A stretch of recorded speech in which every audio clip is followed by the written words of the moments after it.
ಏನಂತಾರಲ್ಲ ಗರ್ ಚಾಲಕ್ ಬಂದಿದ್ದೀನಿ. ಹೌದ್ ಹೌದ್ ಹರದಾಗ ಹರಡಿದ್ರೆ ರಗಡ್ ಬೈದಿದ್ದೆ ರಗಡ್ ಅಂತಿದೆ. ಈಗ ಎಲ್ಲ ನಿಂತಿದೆ ಆಟ. ಈಗ ಏನು ನಡೆಯಲ್ಲ. ಹೌದು, ಎಲ್ಲಾ ಧರ್ಮದ ಎಲ್ಲಾ ಗುರು ಹಿರಿಯರಲ್ಲಿ, ಏನ್ರಿಪ್ಪ, ಕಲಾ ಪಂಡಿತರಲ್ಲಿ, ಕಲಾ ಪ್ರೇಕ್ಷಕರಲ್ಲಿಯೂ ಕೂಡ ಹೌದು ಹೌದು, ಏನಕ್ಕೆ ಕೇಳಿದ್ರಿಪ್ಪ?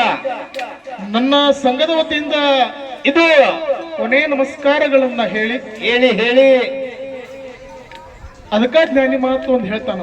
ಏನ್ ಹೇಳ್ತಾರಿಪ್ಪ ಧ್ಯಾನಿಗಳ ಮಾತ?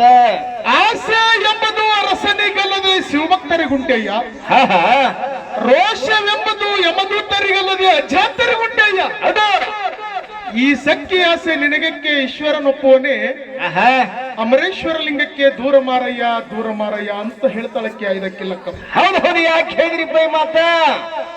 12ನೇ ಶತಮಾನದೊಳಗ ವಚನ ಬರೆದಳು ಐದಕ್ಕಿಲ್ಲಕ್ಕಮ್ಮ. ಎಲ್ಲಿ ಎಲ್ಲಿ? ಕಲ್ಯಾಣ ಪಟ್ಟಣದೊಳಗಿದ್ದಿರ್ತಕ್ಕಂತ ಸಮಯದೊಳಗ ಹೌದು ಹೌದು, ಗಂಡಗ್ ಹೇಳ್ತಾಳ, ಏನಂತ ಹೇಳ್ತಾರ್ರಿ? ಪ್ರತಿ ದಿವಸ ಒಂದು ಸೊಲಿಗೆ ಮನೆಗೆ ನೀನು ತರ್ತಿದ್ದೆ ಅಕ್ಕಿ, ಹೌದು ಹೌದು, ಇವತ್ತು 2 ಸೊಲಿಗೆ ಮನೆಗೆ ತಂದಿದಿ, ಆಹಾ, ಇವು ಎಲ್ಲಿದ ಕಳು ಮಾಡ್ಕೊಂಡ್ ಬಂದಿ ಅಂತ ತಿಳ್ಕೊಂಡು ಗಂಡಗ ಪ್ರಶ್ನೆ ಮಾಡಿದಳು. ಯಾರು ಯಾರು ಮಂಡಲ್ರಿಪ್ಪ? ಐದಕ್ಕಿಲ್ಲಕ್ಕಮ್ಮ. ಹಾ, ಹೌದು ಹೌದು, ಖರೆ 12ನೇ ಶತಮಾನ ಮುಗಿದು ಮುಂದ 21ನೇ ಶತಮಾನಕ್ಕೆ ನಾವು ನೀವುಗಳೆಲ್ಲ ಕಾಲಿಟ್ಟೇವಿ. ಹಾ, ಇಟ್ಟಿವ್ರಿಪ್ಪ ಇಟ್ಟಿವಿ. ಈಗಿನ ಹೆಣ್ಮಕ್ಳು ಹೆಂಗ? ಹೆಂಗ್ರಿ? ಗಂಡ ಕೂಲಿಗೆ ಹೊಂಟಾನ, ಮಂದಿ ಹೊಲಕ್ಕೆ ದುಡ್ಲಿಕ್ಕೆ ಹೊಂಟಾನ. ಹೌದು, ಗಂಡಗ ಕಟ್ಟಿ ರೊಟ್ಟಿ ಸ್ವಲ್ಪ ಖಾರ ನೀರು ಹಾಕಿ ಬುತ್ತಿ ಕಟ್ತಾಳ. ಹಾ, ಹೋಗ ಕಡೆ ಹೇಳಿ ಹೋಗತ್ತಲ್ಲ, ಹಾ, ಆ ಮನೆಯ ಕಾಲ ಹೊರಗಿಡ್ತದ. ಇದ್ದಕ್ಕೆ ಒಂದು ಮಾತು ಹೇಳ್ತಾಳೆ ಹೆಣ್ತಿ, ಏನಂತ ಹೇಳ್ತಾರ್ರಿಪ್ಪ?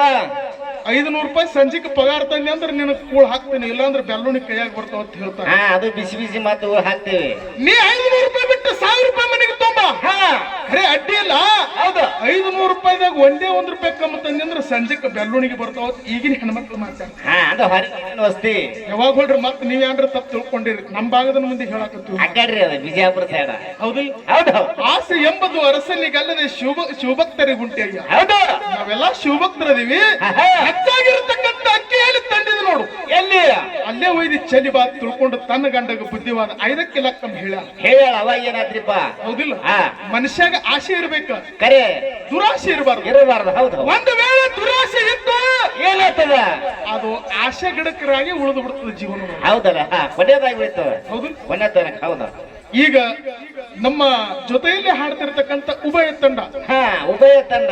ಆ ಉಭಯ ತಂಡದೊಳಗ ಅತ್ಯದ್ಭುತ ಶ್ರೇಷ್ಠ ಕಲಾವಿದ ಯಾರು? ನಮ್ಮ ಮುತ್ಯ. ಮುತ್ಯಾರಿ. ಜಿಗ್ಜವಣಿಗೆ ಮುತ್ಯ ತಿಳ್ಕೊಂಡು ನಾನ್ ಮಾತಾಡಿದ್ದ. ಹೌದು, ಅದಕ್ಕೇನಂದ್ರಿಪ್ಪ ಅವರು? ಮುತ್ಯ ಅನ್ಬೇಡ, ನಿನಗ ವಯಸ್ಸಾಗ್ತದ ಅಂತ ಹೇಳ. ನಾವು ನಿನಗೂ ಒಂದಿನ ವಯಸ್ಸಾಗ್ತದ, ನಿನಗ ಒಂದಿನ ವಯಸ್ಸಾಗ್ತದ, ನೀನು ಒಂದಿನ ಮುತ್ಯ ಆಗ್ತದ ಅಂತ ಹೇಳದ. ಮುತ್ಯ ಆಗ್ತದ ಅಂತ ನೀ ಹೇಳಕತ್ತಿದಿ. ನೀ ಏನ್ ದೇವ್ರ ಮೊಮ್ಮಗೈತಿ? ಹಾ, ಏನ್ ನನ್ನ ವಯಸ್ಸು ಮುತ್ಯ ಆಗಿದ್ದ ಸಹಿತ ನೋಡಿ ಬಂದಿದಿ. ಎಲ್ಲಿದ್ರಿ? ಮುತ್ಯ, ಆ ಮುತ್ಯ ಆತನೋ ಬಿಡ್ತಾನೋ. ಕರೆ ಬಾಲ್ಯಾವಸ್ಥೆ, ಪ್ರೌಢಾವಸ್ಥೆ, ಮುಪ್ಪಾವಸ್ಥೆ. ಮುಪ್ಪಾವಸ್ಥೆ, ಹಿಂಗ ಮೂರು ಅವಸ್ಥೆಗಳಿದಾವ್. ಹೌದು ಹೌದು, ಖರೆ ನಿಮ್ಮ ದೇವ್ರೇನು ಮ್ಯಾಲ ಬರದ ನೋಡು, ಬ್ರಹ್ಮ ಹಣೆ ಬರ. ಹಾ, ಏನಂತ್ರಿ? ನಾನು ನೋಡಿಲ್ಲ, ನೀನು ನೋಡಿಲ್ಲ. ನೋಡಿಲ್ಲ. ಕರೆ ನನಗ ಮುತ್ಯ ಅಂತ ತಿಳ್ಕೊಂಡು ನೀ ಹೆಂಗಂದಿ? ಹಾ, ನೀ ಮುತ್ತಿ ಆಗಿದ್ ಕರೆ ಮುತ್ತಿ ಅಂದವ. ನೀ ಮುತ್ಯ ಆಗಿದಿ, ಎಲ್ಲಾ ತಲೆನು ಬೆಳಕುವುದರಾಗ್ಯಾವ ಮುತ್ಯ ಅಂತ ತಿಳ್ಕೊಂಡು ನಾ ಅಂದಿದ್ದ ಕರೆ. ಕರೆ ಇವ್ರು ಮುತ್ತಿ ಆಗ್ತದ ಯಾವಾಗ ಹೇಳ್ತೀರಿ? ನೀ ಅಷ್ಟ ಮನಸ್ಸಿಗೆ ಹತ್ಕೊತಿದ್ದಪ್ಪ ಅಂತಂದ್ರೆ ಮುತ್ಯ ಅನ್ಬೇಡಪ್ಪ ಅಂದ್ರ ನಂದು ಅಲ್ಲೇ ಗಪ್ಪ ಆಗಿ ಬಿಡ್ತೇವೆ. ಹಾ, ಬಿಟ್ಟು ಬಿಡ್ತಿದ್ದ ನಾ. ಮುಗ್ದೆ ಹೋಗ್ತಿತ್ತು. ಎಂಗೇಜಿನ ಹುಡುಗ ಒತ್ತು ಬಿಡ್ತಿದ್ದ. ಹಾ, ಹೌದು. ನಿನಗೊಂದ್ ಮಾತು ಹೇಳ್ತೇನೆ. ಏನಂತ್ರಿ? ಈ ನಮ್ಮ ಭಾರತೀಯ ಸಂಸ್ಕಾರ ಸಂಸ್ಕೃತಿ ಹೆಂಗೈತೆ ಅಂತ ಕೇಳಿದ್ರ, ಹೆಂಗ್ರಿಪ್ಪ? ಮುತ್ಯ, ಆಯಿ, ತಾಯಿ, ತಂದಿ, ಕಾಕ, ಸಣ್ಣಪ್ಪ, ದೊಡ್ಡಪ್ಪ, ಚಿಕ್ಕಪ್ಪ ಇವೆಲ್ಲ ಅನ್ಕೋತ ಬಂದಿರ್ತಕ್ಕಂತ ನಾಡದ್ರಿ. ಹೌದು. ನಮ್ದು ಬ್ಯಾರೆ ಇಂಗ್ಲೆಂಡ್ ರಾಷ್ಟ್ರ ಅಲ್ಲ. ಹಾ, ಅಂಕಲ್, ಬ್ರದರ್, ಸಿಸ್ಟರ್ ಹಿಂಗನ್ನುವಂತ ದೇಶ ಅಲ್ಲಿದು. ಅಂಟಿ ನಿನಗ ಮುತ್ಯ ಅಂತಿದ್ದು ಮತ್ತೇನ್ರಿ ತಪ್ಪಾತಿತ್ತಂದ್ರೆ ನಾ ಮನಬೇಡ ಅಂತ ಹೇಳ ಅನ್ನಂಗಿಲ್ಲ. ಹಾ, ಅನಾಗಲ್ಲ. ಕರೆ ಹೌದಿಲ್ಲ? ಹೌದು. ಅದಕ್ಕೆ ಈ ವಿಷಯ ಈ ಕಡೆ ತೆಗೆದಿಟ್ಟು ಹಾ, ನಮ್ಮ ಸರಿಜೋಡಿ ಕಲಾವಿದರು ದೇವರು ಮತ್ತು ಅನ್ನತಕ್ಕಂತ 2 ವಾದ ಸಂವಾದಗಳು ಮಂಡನೆ ಇಟ್ಟಿದ್ದೆವು. ಹಾ, ಇಟ್ಟಿದ್ರಿಪ್ಪ. ಅವ್ರು ಹೇಳಿದ್ರು, ಏನಂತ್ರಿ? ಅಂಧಕಾರ ಯುಗ, ಧುಂಧಕಾರ ಯುಗ, ಹೌದು. ನೀರು ನಿರಂಕಾರ ಅಂದ್ರೆ ಶೂನ್ಯ ಯುಗದೊಳಗ ಹುಟ್ಟಿದ್ದೆ ಹಾ, ಪರಮಾತ್ಮ ಅಂತ ಅನ್ನೋ ಮಾತು ಹೇಳ್ಯಾರಿಪ್ಪ. ತಮ್ಮೆಲ್ಲರಿಗೆ ಗೊತ್ತದು. ಭಜನಾ ಕಲಾವಿದರು ಸಾಕಷ್ಟು ಮಂದಿ ಇದ್ದಿರಬೇಕು. ಹಾ, ಅದಾರಿಪ್ಪ, ಅದಾರ. ಒಂದ್ ಮಾತು ಹೇಳಬಹುದು ಮುತ್ಯಾಗ. ಏನ್ ಹೇಳ್ರಿ? 18 ಪುರಾಣರೇ ನೀವು ಓದ್ಕೊಂಡಿಲ್ಲ ಅಂತ ನಾ ಕೇಳ್ತೀನಿ. ಓದೇರಿಪ್ಪ. ಹಂಗ ಪರಮಾತ್ಮಗ ಗುರು ಇಲ್ಲ ಅಂದಿ. ಹೌದು, ಅದಾನ ತಿಳ್ಕೊಂಡು ಕಬಸಾವಳಿಗೆ ರೇವಣಿಸಿದ ಹೊರಗೆ ಹಚ್ಚಲಿಕ್ಕೆ ರೆಡಿ ಇಲ್ಲ ಅಂದಪ್ಪ ಅಂತಂದ್ರೆ ಮತ್ತೆ ಅದಕ್ಕೊಂದು ಮಾತು ಬೇರೆ ಅದು. ಅದು ಹೇಳ್ತಾರೆ ಅವರು.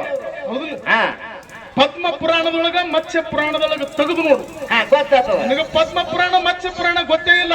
ಹರ್ಯದಾಗ ಹಾರಾಡಿದೆ ಮುದುಕಾಗಿದ್ದು ಏನಂತಾರಲ್ಲ ಗರ್ ಚಾಲಕ್ ಬಂದಿದ್ದೀನಿ. ಹೌದ್ ಹೌದ್. ಹರದಾಗ ಹಾರಾಡಿದ್ರೆ ರಗಡ್ ಬೈದಿದೆ ರಗಡ್ ಅಂತಿದೆ. ಹಾ. ಈಗ ಎಲ್ಲ ನಿಂತಿದೆ ಆಟ. ಅರೆ ಈಗೇನು ನಡೆಯಲ್ಲ. ಖರೆ ಪದ್ಮ ಪುರಾಣ ಮತ್ಸ್ಯ ಪುರಾಣದೊಳಗ ಪರಮಾತ್ಮ ಅಥವಾ ಶಿವನಿಗೆ ಗುರು ಯಾರು ಅಂತ ಕೇಳಿದ್ರೆ ಅಂಗಿರಸ ತಿಳ್ಕೊಂಡು ನೇರವಾಗಿ ಬರೆದಿಟ್ಟಾನ. ಯಾರು? ಯಾರು? ವೇದ ವ್ಯಾಸ ರಚಿತ. ಹಾ ಅದ್ರಾಗ ಹೌದ್ ಹೌದ್ ಬರ್ದಿಟ್ಟಾನ. ಹಾ ವ್ಯಾಸ ಋಷಿ ಬರ್ದಿಟ್ಟಾನ. ಬರ್ದಿಟ್ಟದ್ದು ಮೊದಲು ತೆಗೆದು ನೋಡು. ಹಾ ಗೊತ್ತಾತದ. ದೇವಾನು ದೇವತೆಗಳ ಗುರು ಯಾರು? ಬೃಹಸ್ಪತಿ. ಹೌದಲ್ಲ ಹೌದ್ ಹೌದ್. ನಿಮ್ಮ ದೇವಾನು ದೇವತೆಗಳ ಗುರು ಯಾರು? ಯಾರು? ಬೃಹಸ್ಪತಿ. ದೈತ್ಯರ ಗುರು ಯಾರು? ಯಾರಿಪ್ಪ? ಶುಕ್ರಾಚಾರ್ಯ ತಿಳ್ಕೊಂಡು ಸಾಕಷ್ಟು ಭಜನಾ ಕಲಾವಿದರು ಹಾಡಿ ಹೋಗ್ಯಾರ. ಮತ್ತೆ ದೇವರಿಗೆ ಗುರುನೇ ಇಲ್ಲ ಅಂತಂದ್ರೆ ಮತ್ತೆ ನಿನಗ ಏನಾದ್ರು ಮಾಡ್ಬೇಕಂತ ನಾ ಅಂತೇನೆ. ಹಾ ಹಾ ಏನು ಮಾಡ್ಬೇಡ್ರಿಪ್ಪ. ಇನ್ನೊಂದು ಹೌದ್ ಹೌದ್. ಗುರು ಬ್ರಹ್ಮ ಗುರು ವಿಷ್ಣು ಗುರುದೇವ ಮಹೇಶ್ವರ ತಿಳ್ಕೊಂಡು ಶ್ರುತಿ ಸಾರ್ತದ. ಹಾ ಎಲ್ಲರೂ ಹೇಳ್ತಾರ. ಇದು ಜಗತ್ತಿಗೆ ಗೊತ್ತಿದ್ದಿರತಕ್ಕಂತ ಮಾತ. ಇದೊಂದು ಶ್ಲೋಕ ತಿಳ್ಕೊಂಡು ನೀವು ಹೇಳ್ತೀರಿ. ಹೌದಲ್ಲ ಹೌದು. ಓಂ ಗುರು ಬ್ರಹ್ಮ ಗುರು ವಿಷ್ಣು ಗುರುದೇವ ಮಹೇಶ್ವರ ತಿಳ್ಕೊಂಡು ಶ್ರುತಿ ಸಾರ್ತದ. ಹೌದ್ ಹೌದ್. ಮತ್ತ ಬರದವಂದ ತಪ್ಪದ. ಏನ? ನೀ ಅನವಂದೆ ಮುಂದಿನ ಕೊಳಕ್ಕೆ ಹೇಳ ದಿಮ್ ಹೊಡಿ ಅಲ್ಲಿ ತನ ದಿಮ್ಮೆ ಬಂದಿರಿ. ಹೌದಲ್ಲ ಹೌದು ಹೌದು. ಯಾಕಂತ ಕೇಳು. ಓಂ ಗುರು ಬ್ರಹ್ಮ ಗುರು ವಿಷ್ಣು ಗುರುದೇವ ಮಹೇಶ್ವರ ತಿಳ್ಕೊಂಡು ಶ್ರುತಿ ಸಾರ್ತದ. ಸಾರ್ತು ಜಗತ್ತಿನಾಗ. ಮತ್ತ ಲೋಕಾರೂಢಿ ಬರ್ದಿಟ್ಟಾನು. ಹಾ ಹಾ ಮತ್ತ ಬೇಕಂತ ಹೇಳಿಕಿಸಿದ್ರೆ ಆಟ ಆಡಕ್ಕೆ ಬರ್ದಿಟ್ಟಾನು. ಅದು ಹಂಗ್ರಿಪ್ಪ. ಹೌದಲ್ಲ. ಜಗತ್ತಿನೊಳಗ ಗುರು ಹೆಂಗ ಶ್ರೇಷ್ಠ ಅದಾನ? ಅದು ಹೆಂಗ? ದೇವ್ರಕ್ಕಿನ ಗುರು ಶ್ರೇಷ್ಠ ಅನಿಸಿಕೊಂಡ ಹೋದ. ಯಾರು? ವಿಜಯಪುರ ಜಿಲ್ಲಾ ಇಂಡಿ ತಾಲೂಕು